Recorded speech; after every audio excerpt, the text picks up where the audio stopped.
Welcome to the Culture is Healing podcast, brought to you by Checking In. At Checking In, we create customized wellness tools for First Nations communities, centering each nation's language, culture, and traditions to support healing and well-being for their people. To learn more about our work at Checking In, please visit our website at checkingin.co. Thank you for listening. I hope you enjoy this episode. Aichka.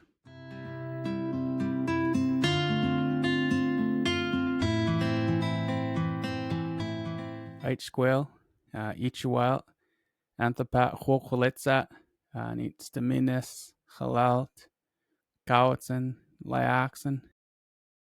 Hello, everyone. My traditional name is Hokulitza. My English name is George Harris Jr., and I'm calling you today from my home here in Staminis. This is the community that my father is from. This is the community that my mother married into. And this is the community that my siblings and I were raised in. I belong to George Harris Sr. and my late mother, Sylvia Harris. My grandparents from my father's side of my family are the late Lawrence and Irene Harris. My grandparents from my mother's side of my family are the late Bernard and Nora George. And I have my familial connections to Halalt come from my mother Sylvia and my grandmother Nora. My connections to Cowitson come from my grandfather Bernard. Through both sides of my family, I have familial connections to Liaxon, and the name Hokulitza, it's a name that's been passed down from generation to generation throughout my family. My father carries the name as well as passed it on to myself and a few other family members. And it's an honor to be here with you all today, and thank you for taking the time to tune in to the Culture is Healing podcast. I'm your host, Hokulitza, and I have the honor and privilege of being able to sit in circle with my dear friend Nola, and I would love to open the floor for Nola to introduce herself to all. Aichka. Samgat Lua. Good afternoon, beautiful people. My heart is happy to be here with you. My name is Nola Jeffrey. I'm Tsimshian and Coast Salish, Stolo. Was born and raised in the village of Lochwillamps, which is about 20 miles north of Prince Rupert. I come from the Gittindaw tribe out of the house of Skigwat. I'm the youngest of 9 children. My parents are Bobby Garner and Fred Dudeward. My maternal grandparents are Mercy Kelly and Robert Garner, and it's through Robert that I have my Stolo blood ties. And then on my father's side, his mother was Frida Dudeward and his father was Frank Goodenough. My dad was raised by his aunt and uncle, Annie and Ernie Dudeward. I grew up in the village and went to Indian Day School. I left when I was 14 to continue my education in Prince Rupert for grade 11 and 12 and was part of the boarding school system. I am married. I've been married to my husband, George, we've been together for 48 years. We have 4 children together, Kara, Jamie, Jordy, and Megan. And Megan is in the spirit world. Went when she was 20 months old, made her journey to the spirit world when she was 20 months old. We have 5 grandbabies. And one of the things about me is I love being a Gigi. I love babies, so I love being a grandmother. I've had the honor and privilege of working at Tsow-Tun Le Lum for the past 26 years. And Tsow-Tun Le Lum is a healing house that was started on Vancouver Island by the 3 original families, the Coast Salish, the Nuu-chah-nulth, and the Kwakwaka'wakw. And so I have learned many things in my journey of life, but in my journey at Tsow-Tun Le Lum. And I'm really happy to be here with you, sharing this circle with you, George, this afternoon. Yeah, it's been amazing to be able to walk alongside you in this new new journey that we're on with combining our works, and I look forward to seeing what Creator has in store for us as we continue to mold and shape the healing work that you're doing, and the work that we're doing. And I can't wait to continue on this journey, my friend. And so as we're looking into our podcast, and I'm really grateful for you to be able to come and share your words with myself and our listeners. Culture is a very huge piece of work that happens in the healing house. And we share, like, the name of our podcast is Culture is Healing. And the work that we're doing at Checking In is really grounded in culture, and an understanding of culture being the tool that we're using to heal a lot of our people. And when I say culture is healing, what thoughts come to mind for you, Nola, when I say culture is healing? Well, I say I agree with you first and foremost, because I do believe that culture is healing. But I think where I would take it is to go and look back at colonization, and if we're looking at the territories that were in this province that they call British Columbia. It's been the last 150 to 200 years that people came over here and started living in these lands. And when they came, they brought diseases with them, and diseases that our people had no immunity to. And so if you look at that period of time, they estimate 95% of our people died. 95%. That always really astounds me, and kind of blows my mind. So that there were nations that were wiped out, there were communities, there were families that no longer existed. And then came governmental policies that went and took our lands and made what they call reserve lands, and put us on these little lands, and took our rights away to potlatch and to sundance, and to gather and to practice our ways of being, to practice our ways that we governed ourselves, to celebrate the births and deaths and everything we did as a people. And then they took our children away on top of that. And I always say to our relatives that come into the center that I know that we come from powerful people. And the reason that I know this is that you and I are sitting in circle today, and that the attempt was genocide. And that wasn't successful, because here you are, you and I today, talking about culture and the importance of culture.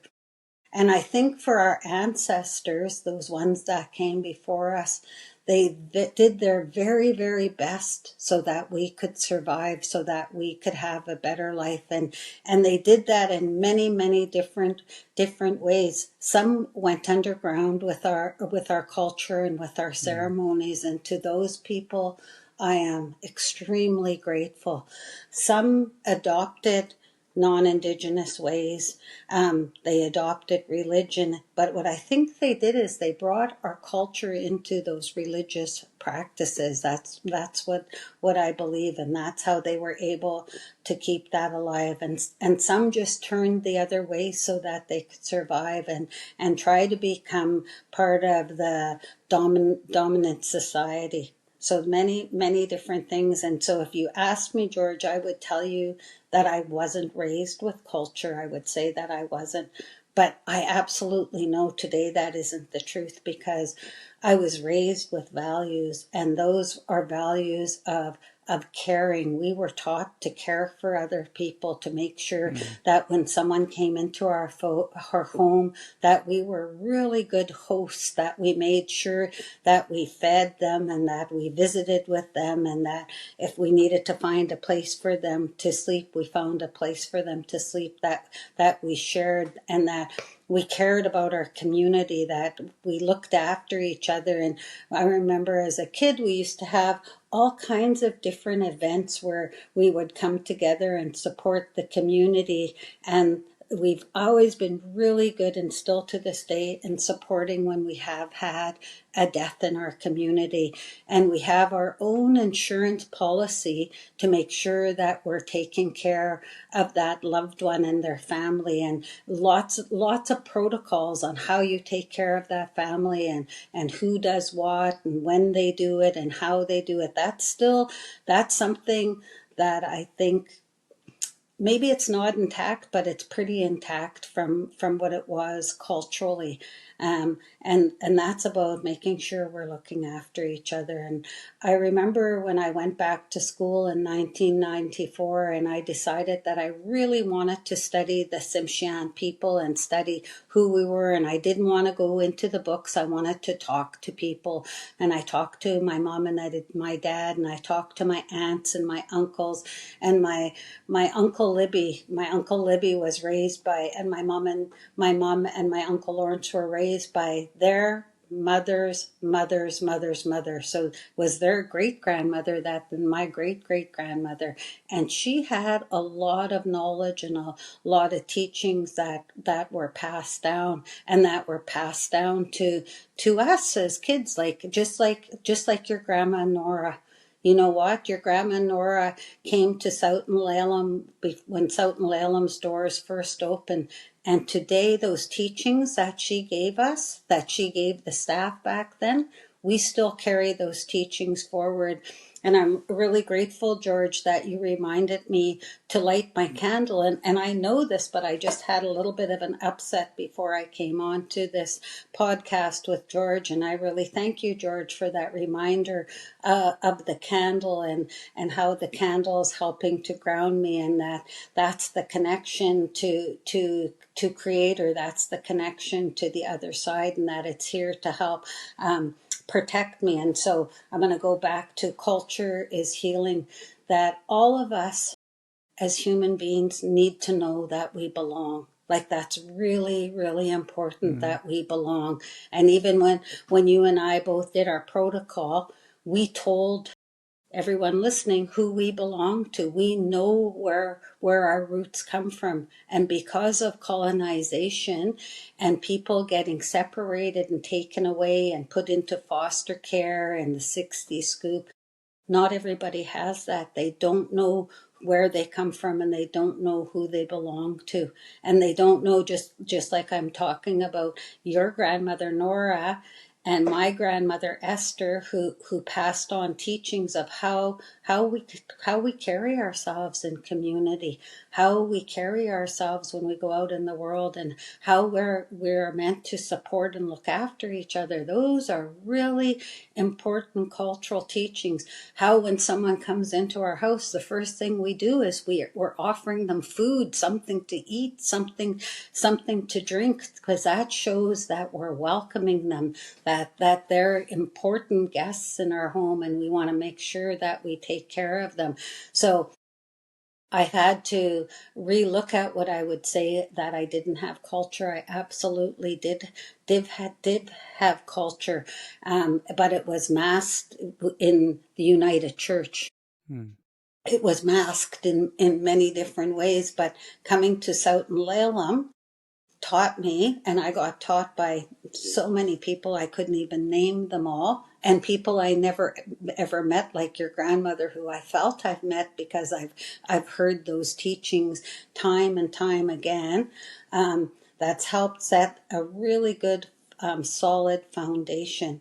And it's, and with culture comes our language. And I only know a little bit of my language because my parents both went to day school and were punished for speaking their traditional language, and they made a choice to not teach us our language.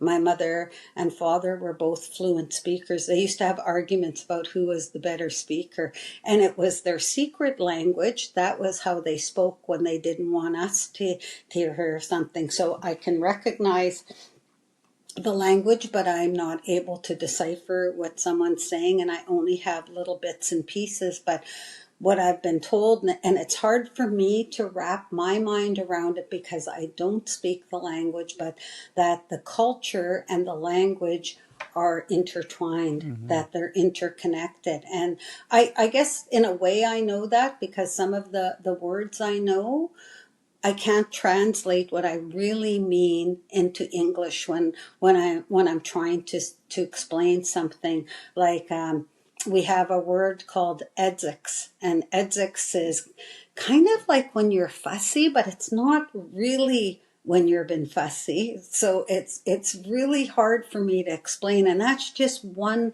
little word. So I could just imagine what I'm missing out on. But I'm going to go back to culture is healing because I believe in blood memory.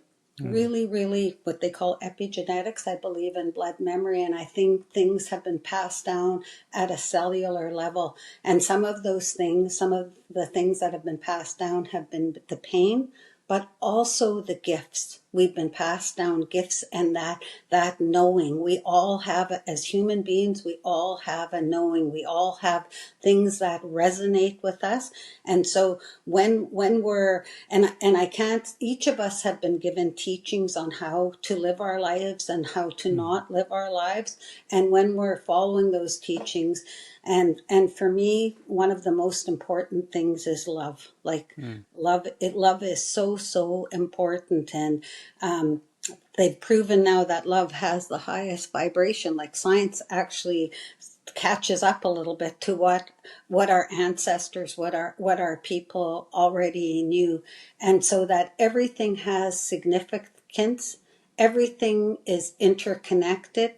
Everything, all I do have to do is look out the door and I can look at these beautiful cedar trees and how powerful those trees are, and how those trees are medicine to all of us that lived on the coast. Because not only did it help build our houses and helped our clothing and our baskets, but it helped to cleanse us and give us the security, and that it's so powerful. So not sure if I've answered your question on how culture is is healing, but I absolutely totally believe that it is healing. And each of us, one of my elders, and his name is Don Campbell, and he's not the only one that said this, but he's the one that said this to me lately. And he says there's many telephone lines to one place, and that one place is nothing happens without creator and the ancestors. And that's from Dave Frank, who's Newchonald. He says that, but he's not the only one that says, like many of these messages that are very similar, come from many elders from many nations, and maybe the way they carry it out is a little bit different, but overall, overarching, it's the same, that we aren't alone here, that we have creator in the ancestors, that it's about relationship, and relationship to all things. So all to the earth, to the plants, to the animals, to the water, to the air, to everything. So and when you can connect into that, culture is healing. Hachka. That's beautiful.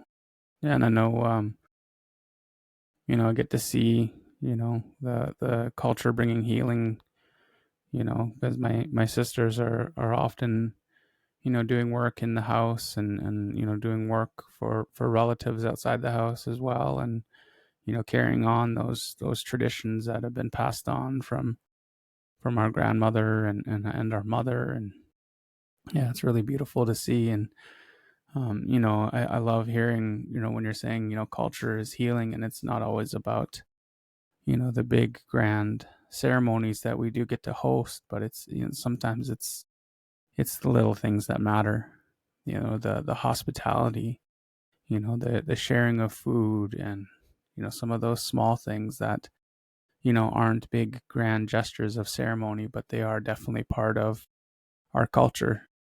And, that's the part that brings healing and shows love, and it's all intertwined. And as a lot of our elders share with us, when make that choice to really live the true like cultured life. It's not just something you can pick up and put down. It's something that's with you. It's a way of living. It's a way of being. And really grateful to be able to share this conversation with you. I appreciate hearing your words and the teachings that have been passed to you. So, Haichka. Mhm. Yeah, and so as we're taking a deeper dive into culture, there's a lot of different ways to engage in cultural ways of being, and undoubtedly you've had the opportunity to witness and probably partake in ceremony. Is there anything in particular within regards to cultural activities that hold a special place in your heart? Absolutely. Absolutely. When I first started at Tsow-Tun Le Lum in May of 2000, Louise White was one of the staff people there, and she was the counselor for at that time we called it the alcohol and drug program. We now call it the substance use program. um, and people were so willing to share, like they were just so willing to share. And one of the things she taught me, and it was about water, and I passed this teaching on because I think this has absolutely helped me in my life. And she said to me, Nola, she said, when you are having a difficult time, or there's been a difficult situation and you've been part of that, and you feel like you're not grounded, or you're a little bit worked up, she said, I want you to go to the bathroom, she said, and I want you to turn that water to cold, she said, because everybody has cold running water. She said, and I want you to put your hands in there. And she said, make sure you get your wrists when you're doing it, get your hands. And then she said, and then I want you to wash your face 4 times. And I don't know if she taught me this day, but we do washing called washing of the tears. Mm, And but what she did tell me is to wash 4 times. And when I do it now, my first wash is in honor of Creator.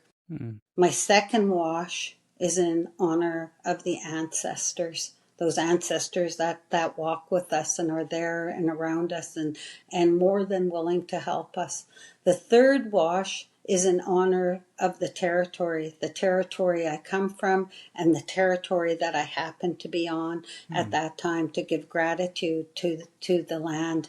And then the fourth wash, and she said this one's the most important, is to give gratitude for self, mm, to acknowledge self, and everything that it took, for even for you and I, George, what it took for you and I to be sitting together this afternoon in circle.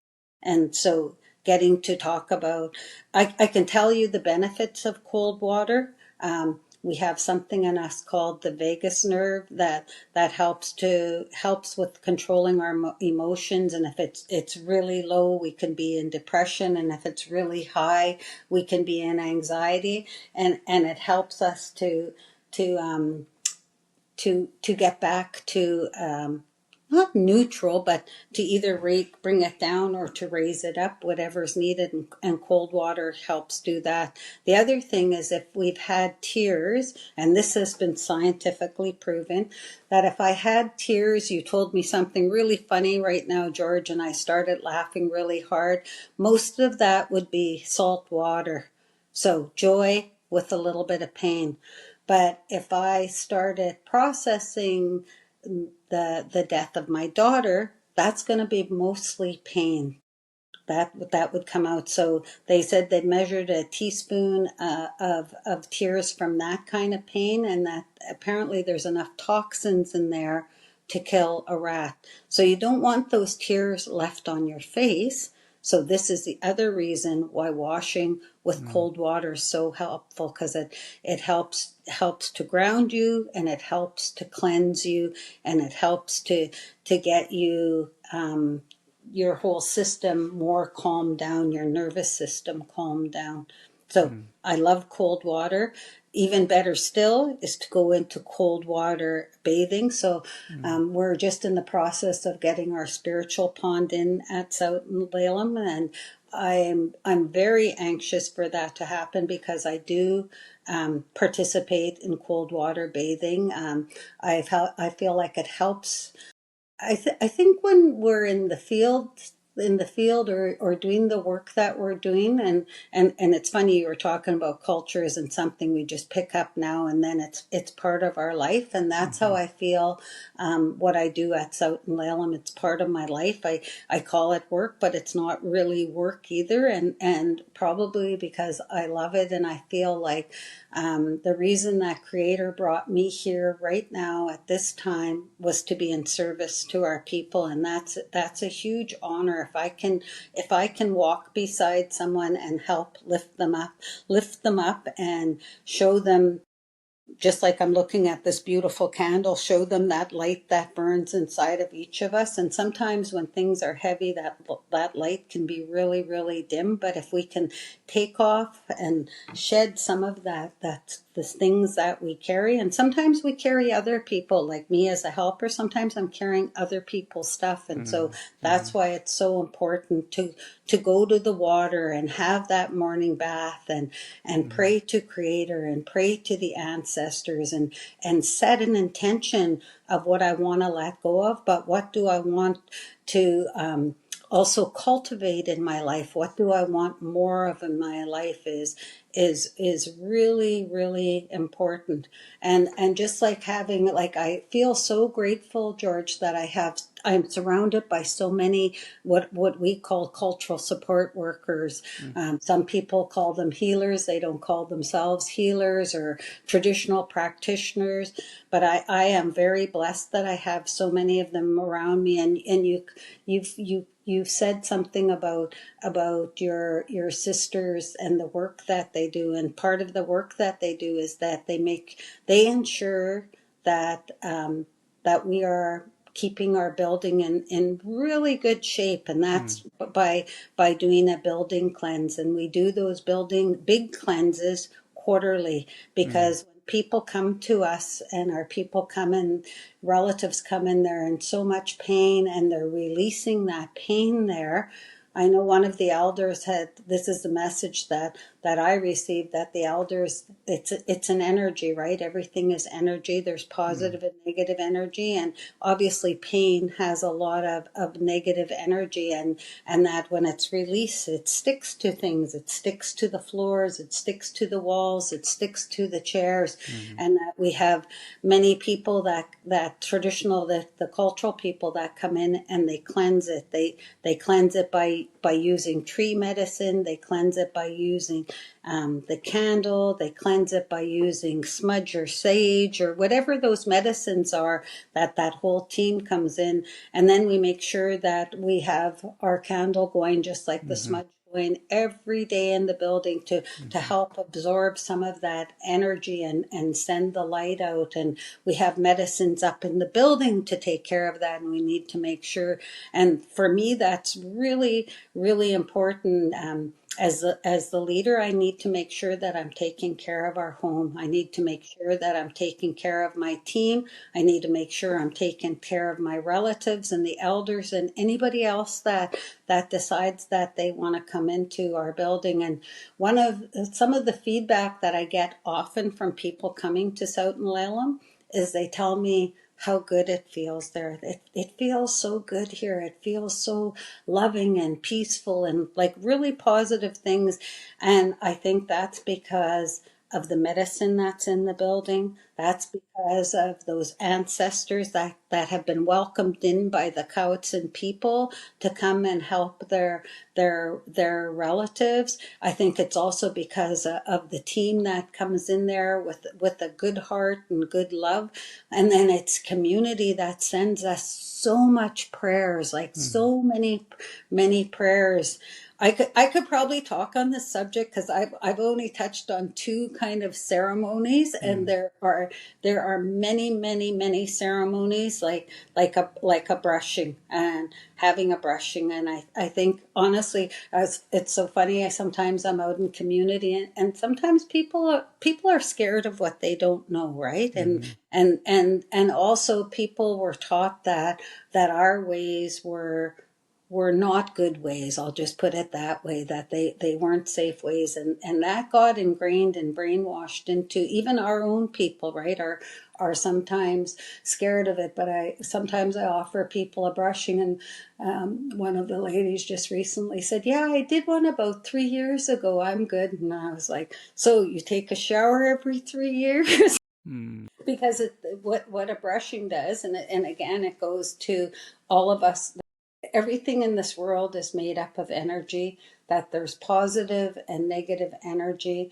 And what a brushing will do, whether it's using tree medicine, whether it's using the candle in your hand, whether it's using an eagle fan, or whether it's using smudge, whatever it is what it's helping to do is pull off anything that we don't need to carry. And that we're not just standing there as innocent bystanders, that it's our ancestors and then the cultural person's ancestors that are working to help guide them, to let them know where we're carrying this energy. And sometimes it's really old trauma energy that was stuck in our bodies, and until we are able to release it in the right way, it's going to sit there and stay there. And that's what a brushing does. And what I've witnessed in all of these years, George, is to see how much healing can happen for a person when they go through, and it is definitely a ceremony. It's their ceremony that they're having. And I always tell people, it's really hard for me to explain to you what a brushing is because it's so individual, and Mm. no two brushings are exactly the same.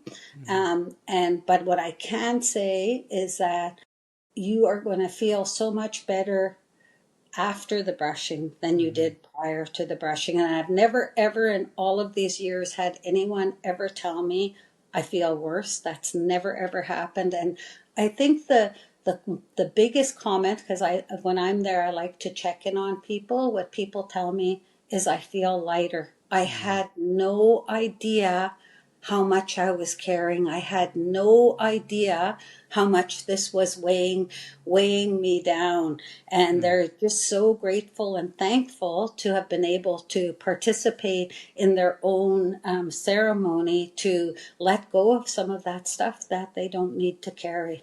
Mm. Mhm. We also have sweat lodge, but we use the sweat lodge. So we use other people's ceremonies too, and this is my opinion. We're all individuals. We all have different ways of being. We've all, creator and ancestors gave us different gifts, and if it's going to help someone in their healing, and it's going to help, and it's not going to harm, then I'm all for that. Hachika. Yeah, thank you for sharing. Even just thinking about some of the smaller details that make a big difference. I had the privilege, honor, and privilege of being able to come to the healing house on Saturday, be there for the AGM. It's some of those smaller details that really caught my attention. Really really meant a lot to me to see the cedar on the tables. Hmm. That's nothing anything that's a really huge ceremony, but the intention behind it is what really brought uplifted my spirits to see that. And kudos to you and the team for carrying out our traditions and our teachings. Those are the some of the small things that make up to be a lot of really big healing for a lot of people. So Heichka for that. Mm. It did look beautiful, didn't it? It sure did. But It it sure wasn't did. just beautiful; it also was serving another purpose. And and then the other important thing is to make sure, that we collect the medicine with a good heart and good Mm-hmm. intention, and ask for permission, and and let the medicine know why we're collecting and what we intend it to do, and then Mm-hmm. also returning the medicine, whether that's to the water or to the fire or back out into the forest, and also setting that intention so that the messages that were gathered can be taken care of by creator and the ancestors. Mhm. Amazing. I love it. And as we're kind of taking a look into some of the teachings that we have the honor and privilege of being having them shared with us. Are there any teachings that have been passed on to you that you carry with you and help guide you through your life and in the work that you do? Well, absolutely. And I think you've heard me talk about Creator and the ancestors a few times during this podcast. Mm, And for me, it's really important to know that I'm not alone. That's one, that Creator and ancestors are always with me. And to know that all I need to do is ask for that guidance, which I'm going to tell you I ask for every day, because I need that guidance, because the responsibility that I've been given, it's a big responsibility, and I do not take that responsibility lightly. And so that I need support and help and guidance in doing that. And but I also need support of my team. So making sure that I not only ask, but that I show gratitude. That having that gratitude is essential. I don't even know how to say it another way. That it's essential, and to know that I totally believe this, that I'm supported and I'm guided, and I'm super grateful for that. I can't even tell you how grateful. I was just asked recently I didn't know I was going to be the keynote speaker, but I was asked to be the keynote speaker at a homelessness conference last mm, week. And it kind of made me nervous being I speak in public, but the keynote, it seemed like, ooh.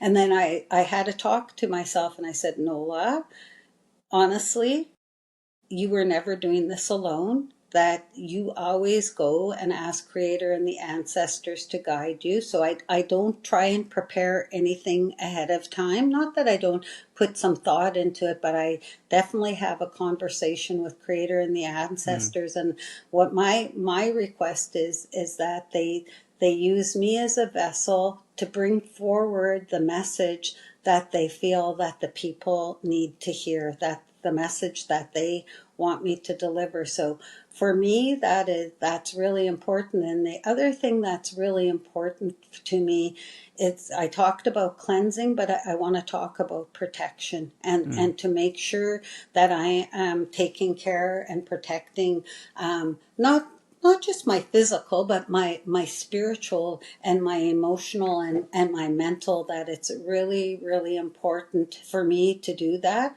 mm, And that I have to be responsible for myself. And I know others support me and help me, but that I need to take those steps. So every day I make sure that I use my protection, and that protection can come in the form of a medicine, or it can come in the form of a piece of jewelry or a piece mm, of clothing, and nobody needs to know what that is. And if I forget all of that, because I'm human and I forget things sometimes in my busyness and my hurrying up, that I can do a prayer, and that prayer can be to put a shield of protection around me, pulling it up from the bottom from Mother Earth and pulling it right up over me, and that I make sure that it's pliable, because there's some people obviously that I'm going to allow to be closer to me than mm, others. And I think I was going to say, when you come from your heart, which I do in this work, it's definitely heart work.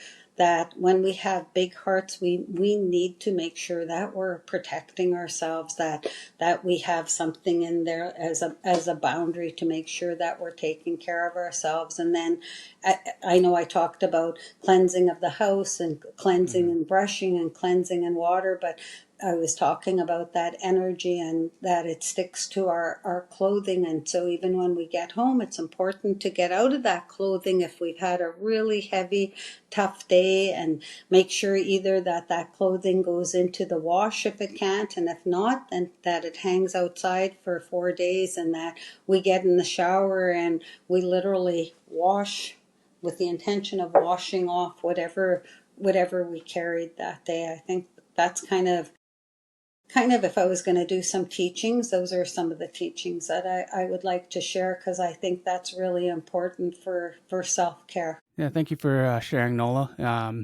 As we were kind of looking into, um, we shared a journey here where you shared about some teachings that you've received, and you shared about how culture has brought you healing.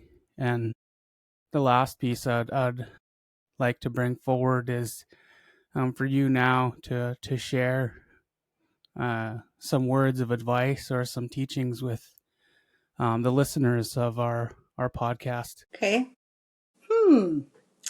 What can I share?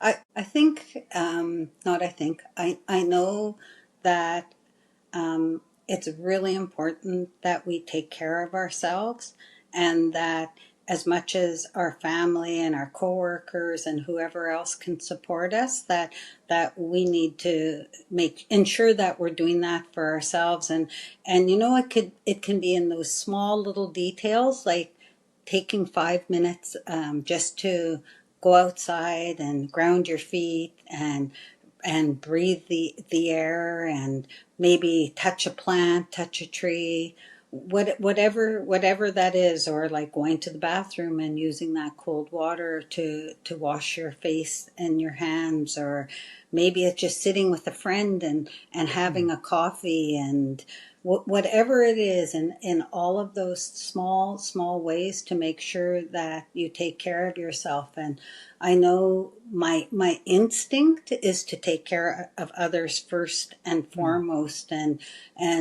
just like what they say on the airplane about putting on your mask first before you put on anyone else's, it's absolutely the truth. If you're not taking care of yourself, you're going to end up getting run down or burnt out. And I used to think that if I was taking care of somebody else, then that meant I was putting myself on the back burner. And I remember taking this course with a lady that does self-compassion. And the thing that stuck with me is the only thing that I remember from that whole course right now is, I breathe in for me, I breathe out for you. I Mm. breathe in for me, I breathe out for you. So that I'm not forgetting about myself, that I am just as important as whoever it is that I'm taking care of. And so I think that's really important for all of us to remember, that we need to take really, really good care of ourselves. And it doesn't have to be going on a 3-week holiday, although that would be really nice. That we can do it every day in those small little ways. I know for my husband, like what his self-care is in the morning, and that first cup of coffee. And he doesn't want to, he just wants to enjoy the coffee. He doesn't want to talk about work. He doesn't want to talk about any problems. He wants to be able to just take that half an hour to just enjoy his first cup of coffee. So that's why I'm saying it can be in really small ways that we're doing that. But I think if that was the message I was going to pass on to our listeners, is taking time for self. Mm. Yeah, yeah. Thank you for sharing. It's so important. That's something that we look at in a lot of our teachings too. Um, I know I think of my uncle Tom, when he shares, when I was going through my own healing journey, he shared with me that, you have to come and you want to do this work. Well, I can't do it for you. You have to take care of yourself. You have to, take that time to, like you're saying, wash your face, after you cry, and, all of those teachings that come along with some of the self-care. And so, thank you for sharing your words of advice with our listeners today. And just wanted to open the floor to you to share a little bit with the listeners about the good work that you and your staff are doing at Tsow-Tun Le Lum. Absolutely. For those of you that know and those of you that don't know, so Tsow-Tun Le Lum is a helping house, and Tsow-Tun Le Lum is a Halkominum word that means helping house, or sometimes I call us a healing house. I interchange the two. That opened our doors in 1988 in Stanawas, territory, and that those doors stayed open until May of 2023, and then we relocated down into Cowichan territory and reopened our doors into a brand new healing house in January of 2024. And we offer trauma healing. So that's a 5-week program for trauma. It's called second stage healing. So people need 6 months sobriety and to have done some prior healing work before you can apply for that program. And then we do 2 substance use healing programs.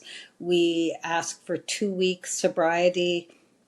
And you know what? I don't know why we ask for it, but we do. And sometimes we get it and sometimes we don't. And that's okay. And that's a 6-week program. And then we have a stabilization program. And that's the pre-program to the substance use program.